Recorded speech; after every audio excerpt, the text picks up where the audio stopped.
오늘부터는 누가복음 15장의 탕자의 비유에 대해서 알아보기로 하겠습니다. 오늘은 본문 15장 1절에서 2절만 보겠습니다. 누가복음 15장 1절 2절입니다. 제가 봉독하겠습니다. 모든 세리와 죄인들이 말씀을 들으러 가까이 나오니 바리새인과 서기관들이 수군거려 이르되 이 사람이 죄인을 영접하고 음식을 같이 먹는다 하더라.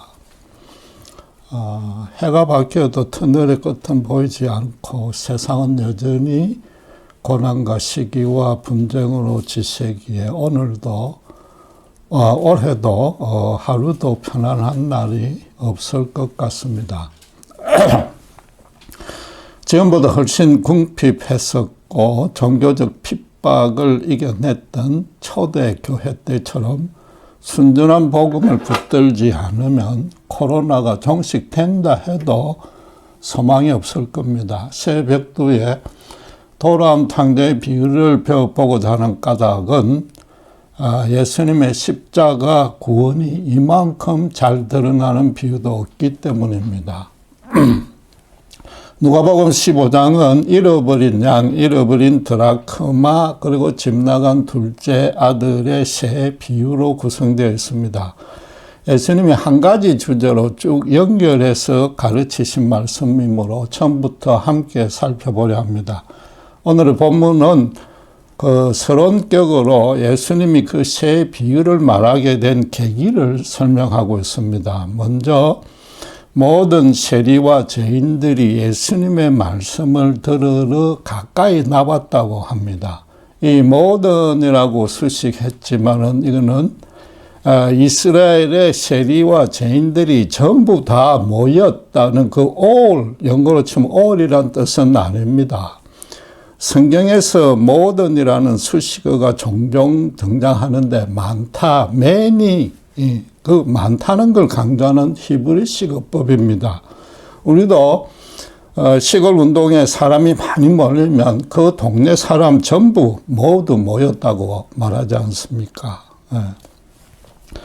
로마 제국은 식민지의 세금 징수 임무를 그 속국의 현지인에게 맡겼습니다. 그래서 세리는 동족에게서 주민세나 관세 등을 수거해서 로마에게 바치는 유대인 로마 관리입니다. 그래 자기 재량으로 세율도 정하고 깎아주기도 하고 늘려나기도 하고 면제도 해줄 수 있었기 때문에 그 권세를 이용해서 큰 부자가 될 수 있었습니다. 가뜩이나 로마를 위해 충성하는 일종의 민족의 배반자인다가 불법과 부패를 자행하니까 사람들로부터 크게 미움을 받아서 유대 사회에서는 일종의 출교된 그런 신분입니다. 비유를 하자면은 일본이 한국을 감정했던 시기에 온갖 아부를 하면서 동족을 덩쳐먹는 일본 경찰의 한국 앞잡이인 셈입니다. 그리고 복음서에서 죄인이라고 나오는데 이건 별도의 수식어가 없으면 이방인을 말합니다.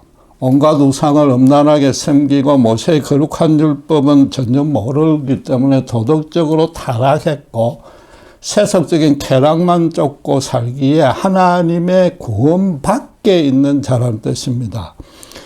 유대인들은 예수님의 마지막 만찬에서 보듯이 이 식사 교제를 하면서 중요한 거래나 일을 처리합니다. 따라서 하나님의 택함을 받지 못했고 율법도 모르며 심판이 이렇게 확정된 이방인과의 식사 교제는 엄격히 금지되었습니다.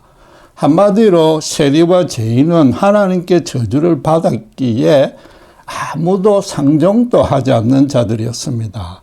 그럼 당시 상황으로 봐서는 일반 유대인에 비해서 숫자로는 사실은 훨씬 적습니다. 그런데도 지금 모든이라는 수식어를 사용한 것은 상당히 많은 세리와 죄인들이 주님을 따랐고 또 그 현장에 있던 자들은 모두 지금 주님 앞으로 나았다는 뜻입니다. 평소에는 유대인들이 전혀 어울릴 수도 없고 지금도 그들이 냉대할 것이 뻔한데도 선뜻 지금으로 치면 예배당의 맨 앞자리를 차지한 겁니다. 예수님은 유대의 이런 간섭과 인식은 전혀 아랑곳하지 않고 그들을 한 번도 배척하지 않고 따뜻하게 대해주었기 때문입니다. 수시로 그들과 식사를 나누고 삭개의 경우는 그 집에서 하루 유숙하면서까지 교제했습니다. 히브리어법상 이 모든은 또 everybody, 각각의 개인이라는 의미도 있습니다. 그래서 세리와 죄인들이 어느 누구의 강요나 권면 없이 각자가 자기 판단하에 주님의 말씀을 듣기를 원했다는 뜻입니다. 아무리 유대인이 미워하더라도 이 주님의 가르침은 꼭 들어볼 만한 가치가 있다고 다들 판단했기 때문입니다. 그들이 주님 앞으로 다가오는 모습을 본 바리새인과 사두개인들이 이 사람이 죄인을 영접하고 음식을 같이 먹는다 하더라고 뒤에서 수근거렸습니다. 나사렛에서 온 한 랍비가 모세 율법과 유대사의 간섭을 지키지 않는다는 소문이 이게 사실이구나라고 하긴 했던 겁니다. 주님은 그 수근거림을 듣고 새 비유를 가르쳤습니다. 그럼 1차적으로 당신께서 그들을 영접하고 음식을 같이 먹는 이유를 설명한 겁니다. 바꿔 말해서 유대인들이 그들을 영접하지 않고 음식도 나눠 먹지 않는 것은 아주 잘못된 일이라는 겁니다. 거기다 이 새 비유의 내용은 나중에 차츰 알아보겠지만 구원에 관한 것이므로 세리와 죄인을 배척하는 너희야말로 구원받지 못한다는 뜻으로 비유를 말한 겁니다. 그렇다고 단순히 유대인들도 세리와 죄인을 영접하고 식사 교제를 나누면 구원을 얻을 수 있다는 뜻은 아닙니다. 세리와 죄인에게까지 교제의 범위를 넓히는 것은 조금 더 착하게 산다는 뜻일 뿐이므로 여전히 행위 구원에 머무는 겁니다. 거기다가 분명히 아셔야 될 것은 유대인들이 이런 규정이 사실상은 잘못된 것이 아니라는 겁니다. 살펴본 대로 삭개오만 예외였지 세리는 민족을 배반한 매국노요, 부정부패로 치부한 악인들입니다. 이방인들도 엄란하게 우상을 숭배하며 자기들 평안과 형통만 추구하고 세속의 쾌락만 탐닉했던 죄인임에 틀림없습니다. 지금 주님의 뜻은 그들과 교제하느냐 마느냐 그게 문제가 아니고 교제를 금지시킨 근거와 그 기준이 더 문제라는 겁니다.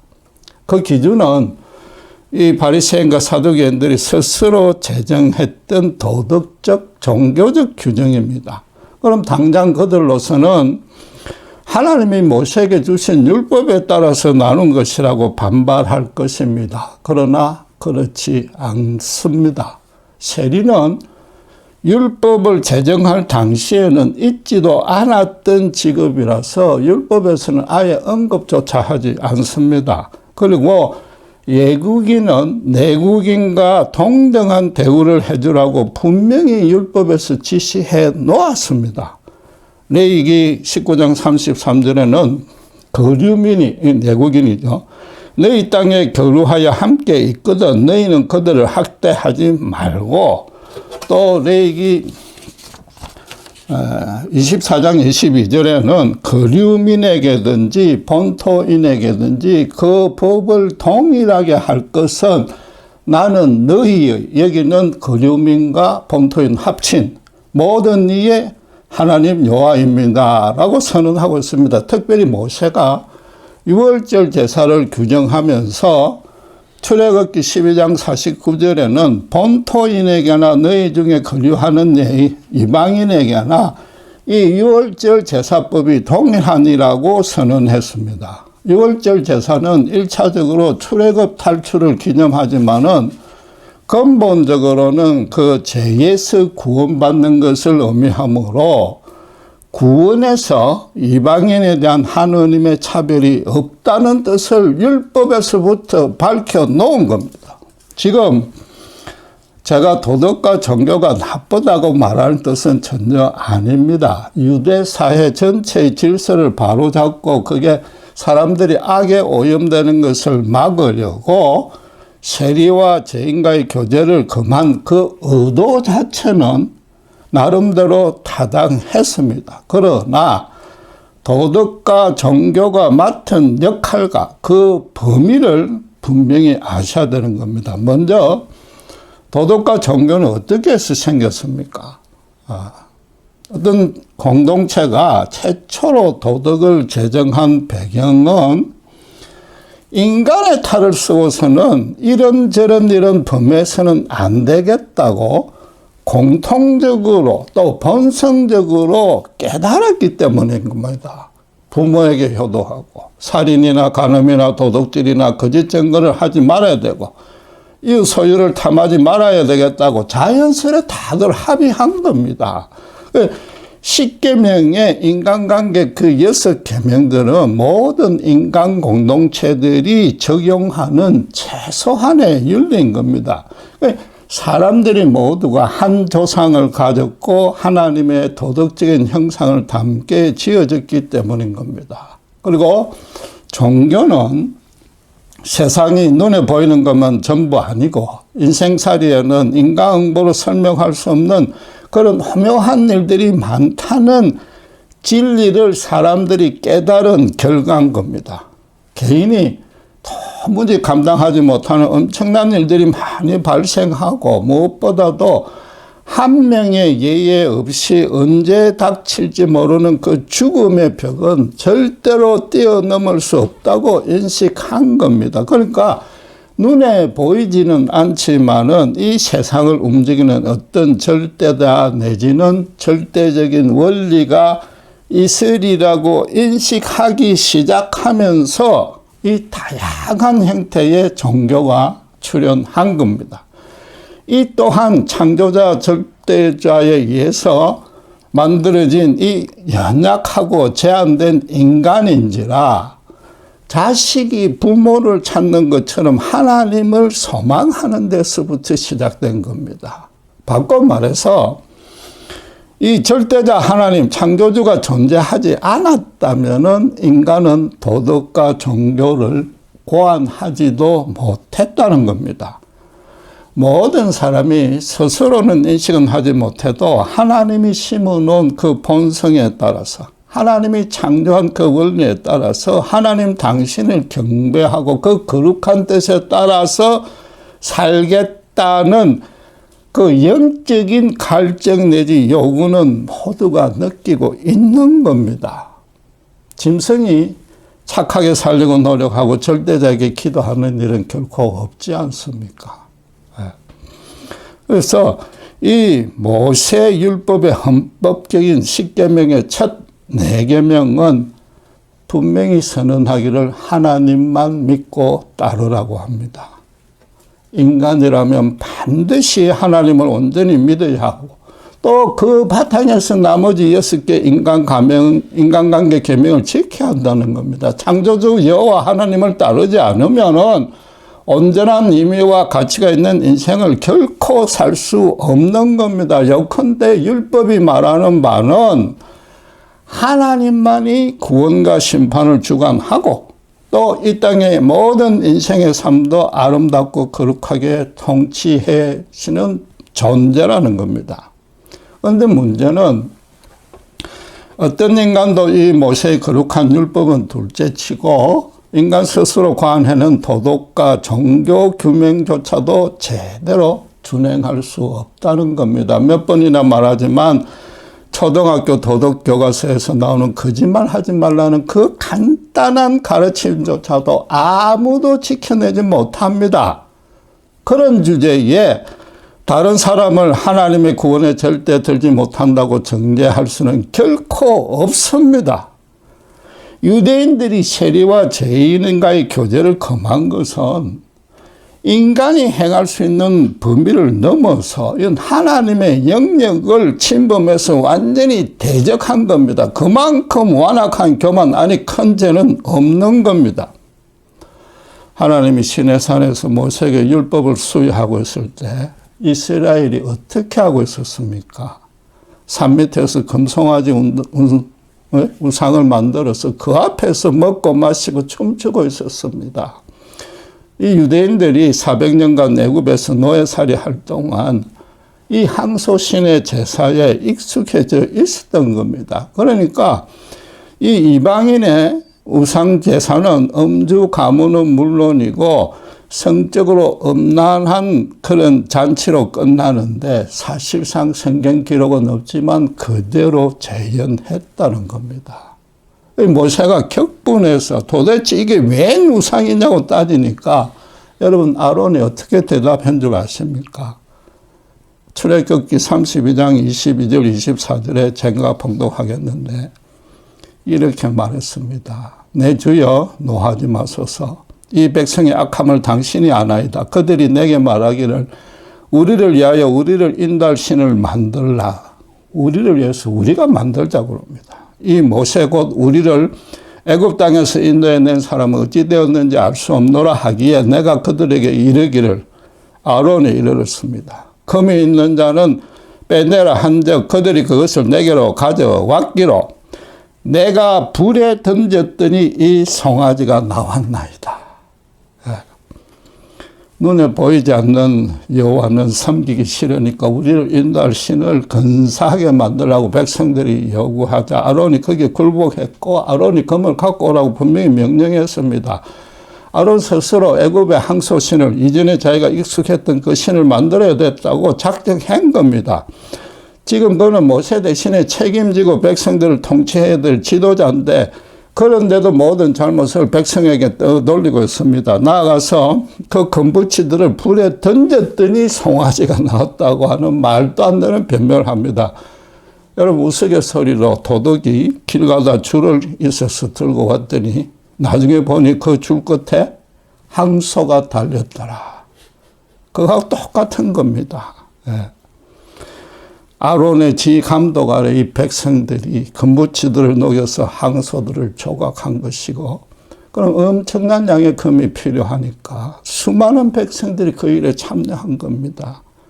이런 영적인 상태에서 율법을 받았는데 과연 그 후에 그대로 온전히 지켜지겠습니까? 실제로 이스라엘은 고향 내내 조금만 힘들면 하나님께 대적했고 이방족 속의 우상도 함께 섬겼습니다. 결국은 자기들이 의지하던 그 이방 나라에 의해서 멸망당하는 심판을 받았습니다. 포로기한 후에도 말라기 선지자가 성전문을 닫았으면 좋겠다고 한탄했고 예수님 당시에도 성전을 강도의 굴혈로 바꾸었습니다.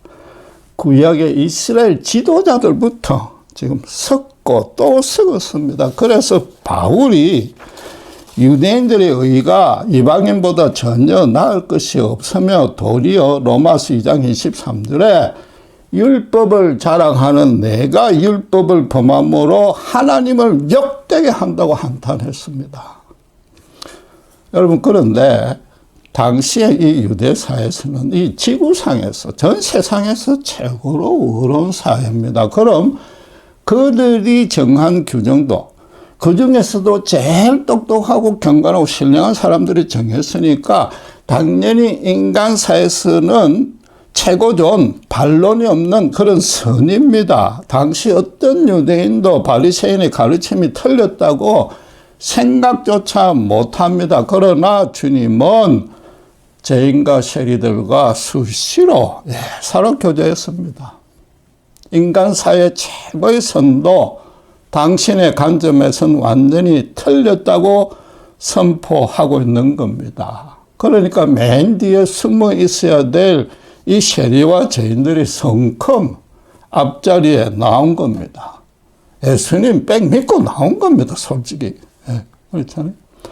주님은 지금 세리와 죄인이 악인으로 취급받는 것은 인간사에서는 통하나 하나님 나라에서는 전혀 그렇지 않다는 겁니다. 단순히 하나님의 긍휼이 많고 모든 인간을 당신이 지으셨기 때문만이 아닙니다. 인간은 한 명의 예외 없이 자기 중심으로 자기가 최고로 선하다고 착각하므로 하나님도 자기 기분에 차지 않으면 거역하고 대적한다는 겁니다. 그래서 모두가 당신의 진노를 받아 죽어 마땅한 천하의 죄인일 뿐입니다. 이 본문의 상황을 좀 더 알기 쉽게 비유하면 이렇습니다. 매일 그 장소 구덩이만 다른 진흙탕에서 형제 둘이 뒹굴고 따로 놀고 있습니다. 그런데 부모 말 조금 말 잘 듣고 공부 잘하는 형이 공부 조금 못하는 형제 보고 내 옷은 양털처럼 희다고 그러고 네 옷은 너무 추하고 더러워서 밥도 같이 먹지 않겠다고 하는 겁니다. 부모가 와서 그 더러운 옷을 벗고 자 새로운 옷으로 갈아입고 같이 밥 먹자고 그렇게 권해도 이 공부 잘하는 형은 죽으면 죽었지 그러지 않겠다고 하는 꼴입니다. 이건 고집이 센 게 아니고 어리석다 못해 이건 너무 불쌍한 겁니다. 예수님은 바로 그런 어리석음을 깨우쳐 주려고 이 인간들 그 중에서도 종교 지도자들의 그 무지함을 깨우쳐 주려고 이 세 비유를 말씀한 겁니다.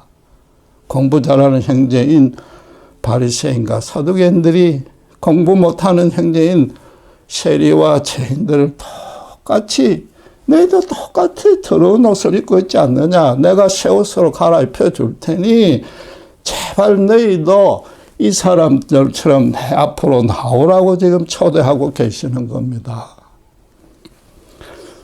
지금 전 세계 모든 사람들이 코로나로 인해서 지금껏 살아보지 못한 세상을 지나고 있습니다. 마스크 쓰기와 사회적 거리 두기만 해도 이 두 예방 조치만 엄격히 지켜도 사정은 급속히 나아졌을 겁니다. 불행하게도 인간은 이마저도 귀찮고 싫어서 지금 같은 통제 불능의 상태까지 이르렀습니다. 그리고 이번 주에 제가 너무나 엄청난 일을 텔레비전 뉴스를 보고 입이 다물어지지 않았습니다. 마스크를 쓰라는 정부 명령은 헌법에 보장된 개인의 자유를 침범하는 것이기 때문에 지키지 않겠다는 미국 사람들이 꽤 많습니다. 그런데 그것으로 그치지 않고 다른 이들에게 이런 등을 계몽시키고 행동으로 자기들의 뜻을 표시하겠다는 단체마저 생겼습니다. 비록 일부지만은 마스크도 쓰지도 않고 무리를 지어가지고 쇼핑몰과 슈퍼마켓에 돌아다니면서 마스크 쓴 사람들에게 큰 소리로 비난을 했습니다. 그 선량한 고객들은 그들로부터 도망치기 바빴고 만류하는 경비들과 막 몸싸움도 했습니다. 참으로 개탄할 노릇입니다. 비유를 하자면은 에이즈 보균자가 무작위로 하무하거나 성관계를 가져서 병을 퍼뜨리는 것과 똑같습니다. 그들은 숨어서라도 하지만 이 단체로 대외적으로 떳떳하고 옳다고 큰 소리치면서 하고 있습니다. 인간이 정말로 갈 때까지 간 것 같습니다. 상식과 교양도 이제 통하지 않습니다. 자유는 반드시 책임과 희생을 동반해야 한다는 민주주의의 첫걸음도 모르거나 아예 무시한 겁니다. 이러다 도대체 어디까지 타락할지 생각하면 두렵기만 하고 저절로 마라나타 주여 어서 오십시오라는 고백이 나옵니다. 여러분, 그러나 사실은 모든 세대, 모든 인간의 모습이 그와 똑같습니다. 며칠 전에 알다시피 미국 국회의사당에서 트럼프 대통령을 지지하는 폭도들이 같은 공화당 부시 전 대통령이 반란 인서렉션이라고 평할 정도의 난동을 부렸습니다. 그동안 세계 최고의 민주주의 국가라고 자랑하던 미국이 도리어 전 세계의 조롱거리가 됐습니다. 그런데 너무나 신기하게도, 아니 인간의 본성상 당연한 일이지만은 죄송하지만 트럼프가 3,500년 전에 아론하고 똑같은 핑계를 댔습니다. 자기를 열렬히 지지하는 백성들에게 선거 결과를 뒤집기 위해서 국회를 진군하라고만 했지 폭력을 사용하라고는 하지 않았다는 겁니다. 이게 누가 들어도, 초등학생이 들어도 눈 가리고 앙호하는 격이지 않습니까? 한 정파가 아니라 한 나라를 다스리는 지도자라면은 언론과 표현의 자유가 있으니 어떤 데모를 해도 되지만은 평화적으로 하고 절대로 폭력을 쓰지 말라고 말해야 되지 않습니까? 전혀 그러지 않다가 30몇 시간이 지나고 나서야 그것도 사면초가로 멀리 겨우 4년 재임 중에 처음 한마디 했습니다. 그들이나 이 트럼프 대통령이 폭력은 어떤 경우에도 나쁘고 자유는 희생과 책임이 따른다는 걸 모를 리는 없습니다. 그러나 실제 행동은 청개구리처럼 완전히 반대로 행동합니다. 인간 본성이 저희들도 때로 마찬가지고 거추함과 완악함과 무지함과 어리석음이 얼마나 비참한지 실감할 수 있지 않습니까? 이런 판국에 예수님의 십자가 대속 죽음의 구원의 은혜 외에 과연 인간에게, 인류에게 어떤 해결책과 소망이 있겠습니까? 마스크 쓰기와 모임 금지 같은 조치는 우선에 내 생명을 지키는 조치입니다. 방안입니다. 그와 동시에 지금 무증상 감염이 워낙 많으니까 다른 사람들을 위하는 최소한의 배려입니다. 지금 그런 극단주의자들의 문제가 아닙니다. 모든 백성들의 문제입니다. 전 세계 사람들이 문제입니다. 이 간단한 일인데 이 마스크만 제대로 써도 되는데 세계 최강국 미국이 지금 세계 최고 감염자 사명자를 내고 있는 오명을 벗지 못하고 있는 겁니다. 이 정도까지 이르렀다는 것은 사회 전반적으로 이타심이 급속히 사라진 탓입니다.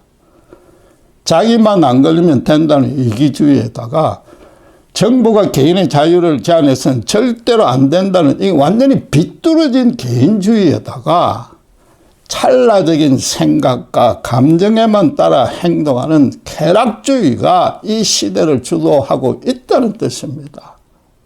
물론 1년간이나 갇혀서 깝깝하게 하겠지만은 생명이 걸린 문제지 않습니까? 죄송하지만 교회와 신자도 크게 다르지 않습니다. 이 와중에도 끝까지 교회에 모여서 대변 예배를 해야 된다고 주장합니다. 물론 철저하게 방역 수칙을 지키면서 그렇게 행하면 됩니다. 문제는 교회 모임을 이래라 저래라 하는 정부 명령은 헌법에 보장된 종교의 자유를 위배하는 것이라고 반발하고 있습니다. 너무나 안타깝게도 기독교 내부적으로도 온라인 예배로 모이는 것은 마치 믿음이 없는 양 간주하는 척도 있습니다. 바울이 우상에 바친 고기는 우상이 실존하지 않으니까 신자는 얼마든지 먹어도 된다고 했습니다. 그러나 혹시라도 믿음이 연약한 자가 있거나 복음의 진리를 미치 모르는 자가 있다면은 기독교에 대해서 오해하고 반박할 소지가 있으니까 자기는 평생 동안 고기를 먹지 않겠다고 선언했습니다. 지금 가뜩이나 교회에 대한 반감이 많은 세상은 교회들이 왜 자꾸 모여가지고 코로나 전파에 앞장서냐고 비난합니다. 대면 예배가 불안해서 온라인 예배를 선호하는 신자도 분명히 있는데 그들에게 간절히 기도하면 하나님이 다 막아준다는 식으로 몰아갑니다. 바울이 주님의 사랑으로 연약한 신자들을 품어주고 진리를 모르는 불신자들까지 배려한 것과는 정반대의 모습이 아닙니까? 지금 정부로선 대면 예배만 그것도 일시적으로 금지해달라는 것이지 종교의 자유를 제한하는 것은 아니지 않습니까? 지금 이 교회와 신자들이 본문의 유대인들처럼 기독교적인 규정과 간섭에 완전히 묶여 있는 겁니다. 그러고는 이 전도해야 될 대상인 교회 밖 사람은 물론이고 주 은혜 안에 있는 같은 형제끼리도 비난하기 바쁩니다. 신자란 예수님을 닮아가야 되는 자입니다. 바울만이라도 닮아야 됩니다. 예수님의 십자가 사랑으로 진홍 같은 내 죄부터 양처럼 희게 만들어야 되는 겁니다. 예수님은 성전에서 바리새인과 세리가 기도하는 상반된 모습의 비유를 말씀하셨습니다. 바리새인은 실제로 자기가 말한 대로 토색, 불이 간음하지 않는 대신에 금식하고 11조 바치며 율법대로 어렵게 살았습니다. 사람들로부터 칭찬받았습니다.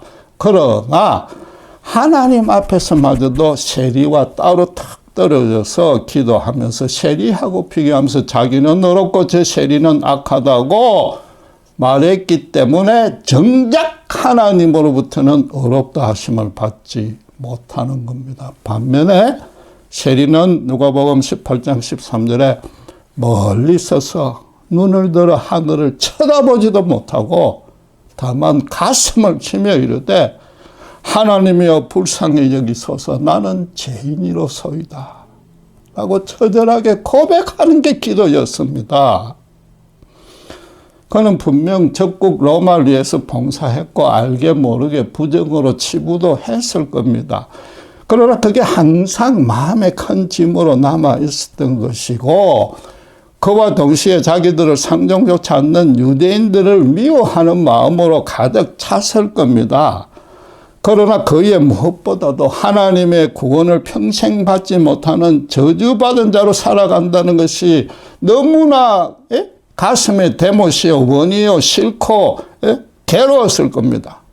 한마디로 자신의 내면이 한순간이라도 평안한 적이었고 죄책감과 자책감으로 가득 찼을 겁니다. 그래서 하나님마저 이 죄인을 예면하시면 저는 정말로 소망이 없습니다. 저를 불쌍히 여겨주시옵소서라는 울부짖음이 저절로 나올 수밖에 없는 겁니다. 여러분 믿음이란 게 이 세리처럼 자신의 인간적인 자아가 완전히 깨지는 겁니다. 더 이상 내려갈 곳이 없다고 인정하는 겁니다. 이 단순히 윤리적, 도덕적, 종교적 죄를 해결하는 게 아닌 겁니다. 도덕과 종교로는 내가 아무리 노력해봤는데도 선해지지 않더라고 하긴 하는 겁니다. 초등학교 도덕교과서 하나도 제대로 지켜내지 못하는 그 자신의 초라한 너무나 가난한 영적 실상을 발견하는 것이 믿음인 겁니다. 십자가 복음으로 다시 돌아가는 것도 교회가 종교적으로 무슨 거창한 일을 시작하는 게 아닌 겁니다. 신자 각자가 이 예수님의 복음 앞에서 완전히 깨지고 그래서 자기만 높이로 들고 남을 깔보려고 했고 또 그래서 내가 정한 기준에 맞지 않으면 원수가 되는 이 내 속의 본성이 너무나 추악하다는 걸 깨닫는 겁니다.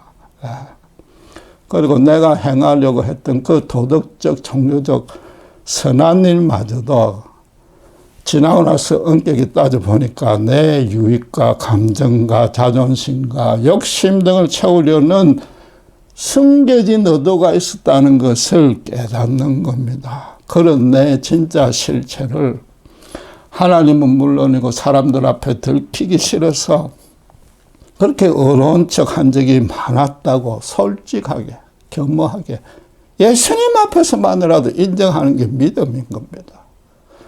그렇게 나름대로 어렵다고 행해서나 바로 그런 숨겨진 본성 때문에 사실은 다른 사람들에게 많은 피해를 입혔고 그 마음의 상처를 수도 없이 주었음을 깨닫는 겁니다. 그것도 가장 가까운 배우자나 자식들에게 그랬다는 걸 아는 겁니다.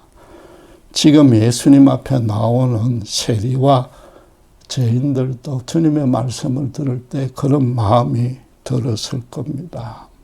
반대로 그들을 상종도 않았던 바리새인 사두개인들은 성전 안에서 하늘을 뜻뜻이 쳐다보고 기도하고 있습니다.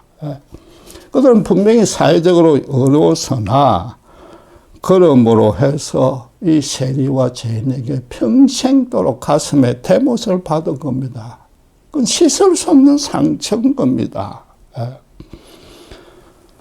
죄송하지만 지금 교회에 중직들이, 말씀을 맡은 분들이, 가르쳐야 될 분들이 사실은 그렇게 하고 있습니다.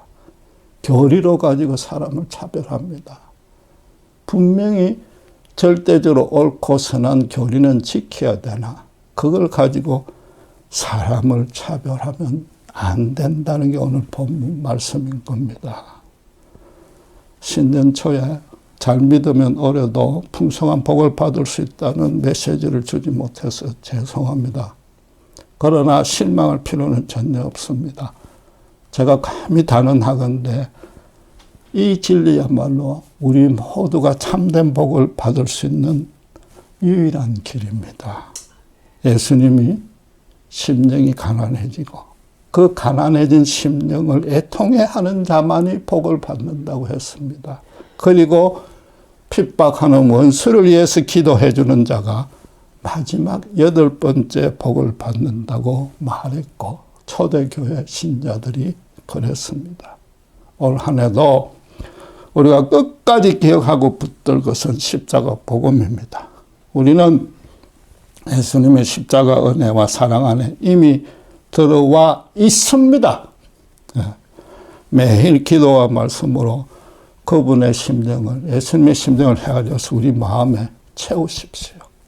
그럼 성령님이 우리로 범사에 주님을 따라가게 인도해 주셔서 반드시 넉넉하게 승리하는 올해로 만들어 주실 것입니다. 기도하겠습니다. 하나님 아버지, 오늘을 감사합니다. 예수님 은혜 안에 나 같은 죄인마저 옮겨주시고 날마다 복음으로 붙들어 주심을 감사합니다. 하나님의 절대적인 진리는 고수하되 그 진리를 모르는 자는 주님처럼 정말로 따뜻한 마음으로 대하고 불쌍히 여겨야 될 줄 믿습니다.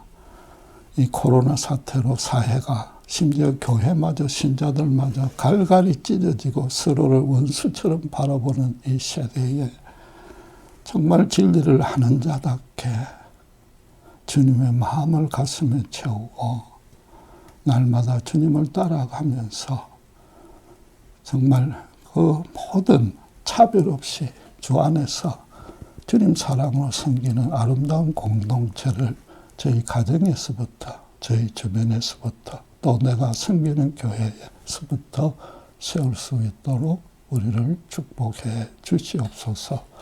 감사합니다. 우리 주 예수 그리스도 이름으로 기도드렸습니다.